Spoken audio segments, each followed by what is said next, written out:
Magandang araw mga ka-farm, panibagong video, panibagong tips and tutorial nga naman. Sa video na to mga ka-farm ay i-share ko sa inyo ang mga suplemento ko na ginagamit sa pagbibreed ng mga native na manok.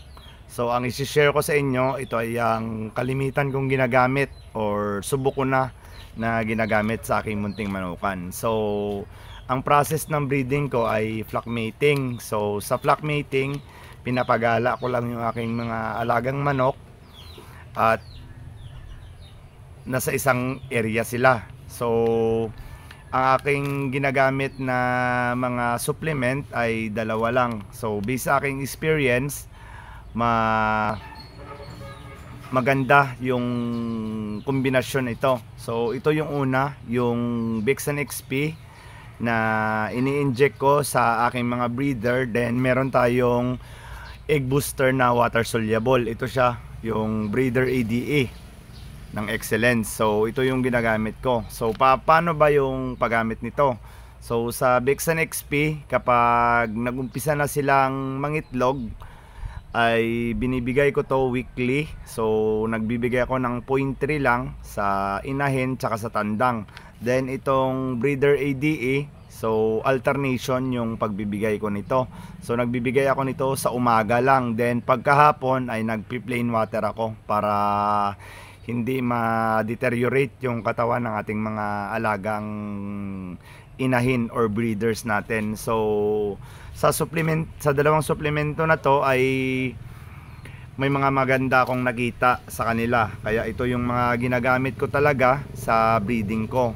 Sa mag-start na ng breeding, so nag-i-inject ako and then nagpapainom ng breeder ADA. Sa epekto sa ating mga alaga ay malalaki yung itlog, then yung fertility ng itlog ay mataas. So yun yung kagandahan sa breeder ADA tsaka sa ginagamit ko.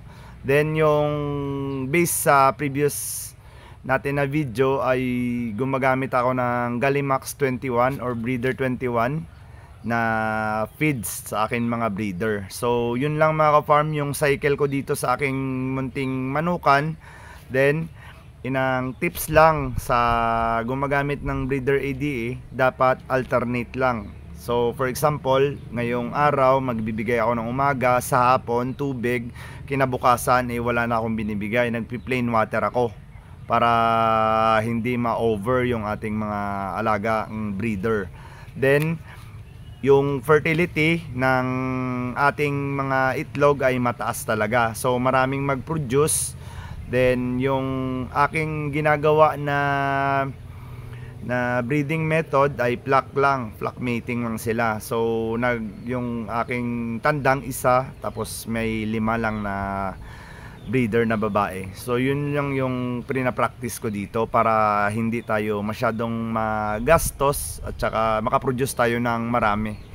Then sa tekniko naman sa pag-iimbak ng itlog, so ini-incubate ko, then every week ako naglo-load sa aking incubator. So yun lang mga ka-farm sa video na to. Sana may natutunan tayo. Dalawang suplemento, breeder ADA tsaka Bexan XP. So yun lang mga ka-farm. Salamat!